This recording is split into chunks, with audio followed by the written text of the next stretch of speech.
안녕하세요. 하늘소리교회 이모상 목사입니다. 2021년 7월 15일 목요일 오늘의 말씀 시작하겠습니다. 오늘 나눌 말씀은 사도행전 16장 1절에서 5절 말씀입니다. 바울이 더베와 루스드라에도 이름에 거기 디모데를 하는 제자가 있으니 그 어머니는 믿는 유대 여자요 아버지는 헬라인이라.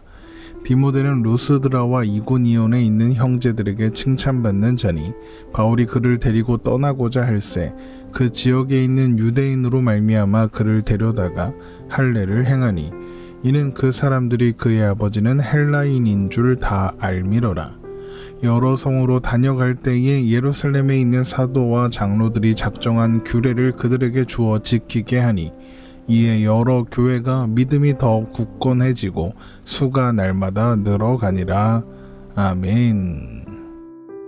두 번째 전도 여행에 마가 요한을 동행하게 할 것인가에 대한 문제로 바나바와 헤어진 바울은 실라를 동행자로 택하여 수리아와 길리기아 지역의 교회들을 방문하여 그들이 복음과 믿음 위에 더욱 견고하게 서도록 했습니다. 아마도 그들은 1차 예루살렘 공의회에서 확인되고 정리된 오직 은혜, 오직 믿음이라는 복음의 핵심을 전달하고 야고보가 제안한 대로 우상 숭배에 빠지지 않게 주의하라는 메시지를 전달하고 격려함으로써 각 교회들이 믿음 위에 바로 설 수 있도록 도왔을 것입니다. 바울과 실라는 그렇게 길리기아 지역을 거쳐서 갈라디아 지방 남쪽에 있는 더베와 루스드라로 향했습니다. 아마도 바울은 길리기아 다소의 북쪽에서 토로스 산맥을 넘어서 로마가 건설한 도로를 따라 더베까지 갔고 그곳에서 서쪽으로 여행하여 루스드라까지 갔을 것입니다. 그리고 그곳에서 디모데를 만나게 됩니다. 사도행전 16장 1절입니다. 바울이 더베와 루스드라에도 이름에 거기 디모데를 하는 제자가 있으니 그 어머니는 믿는 유대 여자요 아버지는 헬라인이라. 디모데는 유대인 어머니와 헬라인 아버지 사이에서 태어난 사람으로 그는 바울이 1차 전도 여행 기간 중에 루스드라에 방문했을 때 어머니와 함께 신자가 되었을 것입니다. 그리고 그는 바울이 루스드라에서 돌을 맞고 죽은 것처럼 되어서 성 밖으로 던져졌을 때 바울이 깨어날 때까지 보살폈던 신자들 중 한 사람이었을 것입니다. 그래서 바울도 디모데를 이미 잘 알고 있었겠죠. 그런데 1차 전도 여행을 마치고 바울이 안디옥으로 돌아갔다가 다시 루스드라에 돌아와 보니 디모데는 이미 어린 나이임에도 불구하고 교회의 지도자로 성장해 있었던 겁니다. 디모데는 루스드라뿐만 아니라 루스드라에서 가까운 도시인 이고니온의 형제들에게도 칭찬받는 신자였습니다. 그러니까 그는 루스드라 교회와 이고니온 교회를 오고 가면서 교회의 사역을 돕는 그런 역할을 하고 있었던 것입니다. 사도행전 16장 2절입니다. 디모데는 루스드라와 이고니온에 있는 형제들에게 칭찬받는 자니. 바울은 그런 디모데를 2차 전도 여행에 데리고 가기를 원했습니다. 그런데 바울은 먼저 디모데에게 할례를 행하게 하죠. 사도행전 16장 3절입니다. 바울이 그를 데리고 떠나고자 할새 그 지역에 있는 유대인으로 말미암아 그를 데려다가 할례를 행하니 이는 그 사람들이 그의 아버지는 헬라인인 줄 다 알미러라. 사도행전은 바울이 디모데에게 할례를 받게 한 이유를 세 가지로 설명합니다. 첫 번째 이유는 그를 전도 여행에 데리고 가기 위해서, 두 번째 이유는 유대인들 때문에, 세 번째 이유는 그 지역에 사는 유대인들이 그의 아버지가 헬라인인 것을 다 알았기 때문이다 라고 하죠. 디모데의 아버지가 헬라인이었다는 것을 생각해보면 디모데가 할례를 받지 않았다는 것은 사실 이상한 일은 아니었습니다. 게다가 이미 이방인 신자들이 할례를 받을 이유가 없음을 예루살렘 공의회에서 확인한 바 있습니다. 그 일에서 가장 앞장서서 할례가 구원의 조건이 될 수 없으며 복음에 반하는 것이다 이렇게 주장했던 사람이 누굽니까? 바로 바울이죠. 게다가 바울은 그 내용을 확인하고 정리한 예루살렘의 사도들과 장로들의 편지를 가지고 이곳에 왔습니다. 그렇기 때문에 바울이 직접 디모데를 데려다가 할례를 행한다, 이 행동은 좀 의아하게 보이는 것이 사실입니다. 그럼에도 불구하고 바울이 디모데를 데려가다 할례를 행한 것은 1차 전도 여행 때도 그랬던 것처럼 2차 전도 여행에서도 각 도시를 방문할 때마다 제일 먼저 회당에 가서 복음을 전해야 했기 때문일 것입니다. 이미 그 지역의 대부분의 사람들이 디모데가 유대인 어머니와 헬라인 아버지 사이에서 태어났으며 할례를 받지 않았다는 것을 알고 있는 상황이었습니다. 그런 상황에서 할례를 받지 않은 디모데를 데리고 회당에 들어갈 수는 없었겠죠. 그러면 디모데를 모르는 지역으로 가면 되지 않겠느냐, 이런 생각을 할 수도 있습니다. 그러나 이전에 바울이 이 지역들을 방문했을 때 바울을 반대하는 유대인들이 바울이 가는 곳마다 따라와서 사람들을 충동하고 바울을 박해하여 그 도시에서 쫓아냄으로써 바울의 사역을 방해하고 괴롭혔던 것을 생각해보면 어디로 가든지 이런 디모데의 출신, 특히 할례의 여부는 바울의 일행을 공격할 이슈가 되었을 것입니다. 그러나 다행히도 디모데의 어머니가 유대인이었기 때문에 할례만 행한다면 디모데의 존재는 더 이상 논쟁거리가 될 수 없었습니다. 왜냐하면 물론 구약에서는 유대인과 이방인 사이에서 태어난 사람은 이방인으로 간주되었었지만 복음서에 장로들의 전통이라 부르는 구전율법서인 미시나에 따르면 어머니가 유대인이라면 그 자식도 유대인으로 인정되었기 때문에, 그러니까 디모데는 할례만 받으면 유대인들의 공격할 대상이 될 수는 없었던 겁니다. 결국 바울이 디모데에게 할례를 행한 것을 좋은 의미로 해석한다면 이방인뿐만 아니라 유대인에게 복음을 전할 때도 걸림이 되지 않기 위해서다, 이렇게 말할 수 있는 겁니다. 그러니까 바울에게 지금 가장 중요한 것은 다만 복음을 전하는 것, 바로 이것 하나였던 것이죠. 이런 바울의 마음은 그의 편지에서도 잘 드러나고 있습니다. 고린도전서 9장 19절에서 23절 말씀입니다. 내가 모든 사람에게서 자유로우나 스스로 모든 사람에게 종이 된 것은 더 많은 사람을 얻고자 함이라. 유대인들에게 내가 유대인같이 된 것은 유대인들을 얻고자 하며, 율법 아래 있는 자들에게 내가 율법 아래 있지 아니하나 율법 아래 있는 자 같이 된 것은 율법 아래 있는 자들을 얻고자 하며, 율법 없는 자에게는 내가 하나님께 율법 없는 자가 아니요 도리어 그리스도의 율법 아래 있는 자이나, 율법 없는 자와 같이 된 것은 율법 없는 자들을 얻고자 함이라. 약한 자들에게 내가 약한 자와 같이 된 것은 약한 자를 얻고자 하며, 내가 여러 사람에게 여러 모습이 된 것은 아무쪼록 몇 사람이라도 구원하고자 함이니, 내가 복음을 위하여 모든 것을 행함은 복음에 참여하고자 함이라.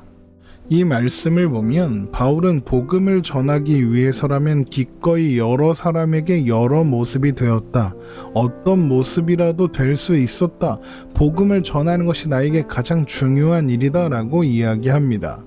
이것은 바울이 얼마나 복음에 헌신된 사람이었는가를 잘 보여주는 예다, 이렇게 말할 수 있겠죠. 자, 그런데 오늘 디모데에게 할례를 행한 일을 과연 좋게만 볼 수 있는가? 그것은 또 생각해 볼 문제입니다. 지난 시간에 바울이 바나바와 헤어지면서까지 마가 요한의 동행을 반대한 이유가 무엇이라고 했습니까? 두 번째 여행에서는 실수 없이 잘 해보고 싶었기 때문이다, 이렇게 이야기했죠. 바울이 디모데에게 할례를 행한 것 또한 그런 바울의 마음이 반영된 결과가 아니라고 할 수 있겠습니까? 분명히 그런 마음이 바울에게 있었을 겁니다. 그리고 그런 바울의 선택은 일정 부분 현명해 보이기도 합니다. 그것을 통해서 한 사람의 유대인이라도 복음을 듣고 돌아오는 일이 있을 수 있으니까요. 그러나 애석하게도 이후에 하나님께서 갈라디아 지역을 비롯한 소아시아 지역에서의 복음 전하는 일을 막으십니다. 아마도 유대인들의 반대와 방해를 통해서 그 일이 막혔겠죠. 그러니까 바울이 그 지역의 유대인들을 의식하여 디모데에게 할례를 행한 일이 적어도 그 지역에서는 그다지 유용한 일은 아니었던 겁니다. 게다가 저는 한편으로 바울이 디모데에게 할례를 행한 이 일이 훗날에 갈라디아 지방의 교회들의 구원을 얻기 위해서는 예수님을 믿는 건 당연하고 할례도 받아야 된다, 모세 율법도 지켜야 한다, 이런 식으로 가르치는 다른 복음이 쉽게 퍼지게 되는 단초를 제공한 게 아닐까, 이런 생각마저도 듭니다. 바울이 갈라디아서를 썼던 이유가 무엇입니까? 오직 은혜, 오직 믿음 외에 구원의 다른 조건이나 자격은 없다. 하나님 앞에서는 할례나 무할례나 아무것도 아니다. 그것을 확증하기 위해서 갈라디아서를 쓴 겁니다. 갈라디아서 6장 11절에서 15절 말씀입니다. 내 손으로 너희에게 이렇게 큰 글자로 쓴 것을 보라. 무릇 육체의 모양을 내려 하는 자들이 억지로 너희에게 할례를 받게 함은 그들이 그리스도의 십자가로 말미암아 박해를 면하려 함 뿐이니라. 할례를 받은 그들이라도 스스로 율법은 지키지 아니하고 너희에게 할례를 받게 하려 하는 것은 그들이 너희 육체로 자랑하려 함이라. 그러나 내게는 우리 주 예수 그리스도의 십자가 외에 결코 자랑할 것이 없으니 그리스도로 말미암아 세상이 나를 대하여 십자가에 못 박히고 내가 또한 세상에 대하여 그러하니라. 할례나 무할례가 아무것도 아니로되 오직 새로 지으심을 받는 것만이 중요하니라. 물론 갈라디아 교회 신자들이 다른 복음에 미혹된 원인이 바울이다, 이 이야기를 하는 것은 아닙니다. 당연히 바울은 그런 결과를 의도하지도 예상하지도 못했을 겁니다. 또한 바울이 한 일이 가치없는 일이었다, 소용없는 일이었다, 이런 말도 아닙니다. 그러나 바울이 잘해보기 위해서, 실수가 없게 하기 위해서, 두 번째 전도 여행을 성공적으로 마치기 위해서 디모데에게 할례를 행한 그 일이 바울의 의도와는 상관없이 신자들을 미혹했던 사람들에게 좋은 핑곗거리가 될 수 있었다, 이렇게 보이는 것은 사실입니다. 물론 우리는 그 덕에 복음의 진수가 담겨있는 갈라디아서를 받을 수 있었습니다. 이것은 합력하여 선을 이루시는 하나님의 섭리의 결과다, 이렇게 말할 수 있죠. 물론 전도는 잘해야 합니다. 철저한 준비도 해야 하죠. 그러나 사람의 생각과 계획으로는 모든 것을 완벽하게 준비할 수 없다는 것도 알아야 합니다. 사람의 생각과 계획으로는 모든 상황에 대비할 수 없습니다. 하나님의 일을 한다고 하면서 사람의 생각과 계획과 판단이 앞설 때가 얼마나 많습니까? 여러분, 사실 때로는 조금 느슨해도 괜찮습니다. 때로는 조금 부족해도 괜찮습니다. 앞에서 읽었던 고린도전서 9장 19절에서 23절의 말씀을 떠올려 보면 바울은 누구를 만나든지 여러 사람에게 여러 모습이 되어 복음을 전했다고 이야기하죠. 이것은 바울이 가진 복음의 열정을 표현합니다. 그러나 그것은 또한 바울이 많이 유연해지고 마음도 넉넉해졌다는 것을 보여주기도 합니다. 이후의 이야기들을 통해서 볼 수 있는 것처럼 하나님께서 바울의 이후 여정을 통해서 하나님의 일은 자신의 생각과 마음과 계획으로 하는 일이 아니라는 것, 자신의 열심이 앞서는 것이 아니라는 것을 배우게 하셨기 때문에 그 결과로 유연하고 넉넉한 마음도 가질 수 있게 되었을 겁니다. 물론 열정은 중요합니다. 철저한 준비와 계획도 중요합니다. 그러나 때로는 넉넉하고 유연한 마음으로 사람들과 상황을 대해야 할 때도 있다는 것을 잊지 말아야 하겠습니다. 어쨌든 그렇게 디모데라는 동역자를 얻은 바울은 디모데와 함께 루스드라를 떠나 이고니온으로, 이고니온에서 비시디아 안디옥으로 향하면서 들르는 도시마다 복음을 전했을 것입니다. 그리고 그곳에 세워진 교회들의 1차 예루살렘 공의회에서 정리된 내용들을 전달합니다. 사도행전 16장 4절입니다. 여러 성으로 다녀갈 때에 예루살렘에 있는 사도와 장로들이 작정한 규례를 그들에게 주어 지키게 하니. 예루살렘 공의회에서 정리된 내용은 두 가지였죠. 할례나 모세 율법 준수가 구원의 조건이나 자격이 되지 않는다. 그러므로 이방인에게 할례와 율법 준수를 강요하지 않는다. 이것이 첫 번째 내용이고, 두 번째는 다만 우상의 더러운 것과 음행과 목매어 죽인 것과 피를 멀리하라. 그러니까 우상 숭배와 관련된 일들을 멀리하라는 것이었습니다. 사도행전은 이 두 가지 내용을 작정한 규례라고 했는데 이것은 헬라어 파레디도산을 번역한 단어입니다.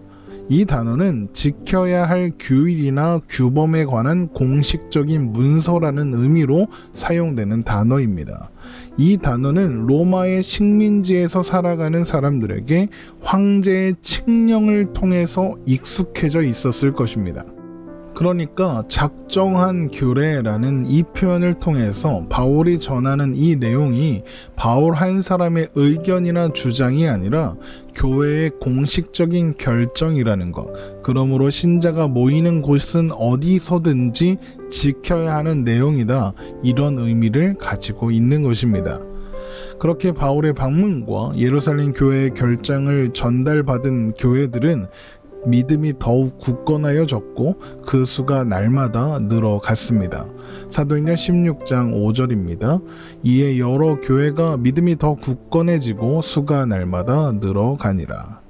이것은 바울이 각 지역의 신자들과 함께 선교 사역을 한 결과이기도 하겠지만 할례와 모세 율법을 이유로 유대인 신자들과 이방인 신자들이 갈등할 여지가 사라졌기 때문에 온 교회가 마음을 하나로 모을 수 있었고 그 덕분에 새로운 회신자들이 교회 공동체로 들어오는 일이 더욱 수월해졌기 때문에 가능한 일이었을 겁니다. 하나님께서 그렇게 일하신 결과인 거죠. 분명 바울은 대단한 사람입니다. 중요한 사람이죠. 우리는 그에게서 많은 것들을 배웁니다. 그러나 바울도 처음부터 완벽한 사람은 아니었습니다. 그도 부족한 것이 많습니다. 그도 모든 것을 알지는 못했습니다. 그러나 그럼에도 불구하고 하나님은 그런 바울을 통해서 놀라운 일을 행하시죠. 그리고 그 모든 시간은 바울 한 사람을 세워가시는 과정이기도 했습니다. 또한 동시에 온 세계의 교회를 세워가시는 과정이기도 했죠. 우리들 또한 동일한 하나님의 작정과 인도하심 안에 있는 사람들입니다. 우리는 이것을 기억하면서 나의 현실과 상황으로 인해서 때로는 조급하고 답답한 마음이 들더라도 조금 여유를 가지고 조금 넉넉하고 유연한 마음을 가지고 하나님의 섭리와 인도하심을 바라보고 또한 기대하며 오늘을 살아가야 하겠습니다. 오늘 말씀 마치겠습니다. 오늘도 주님 안에 평안한 하루 되시기를 주님의 이름으로 축원합니다.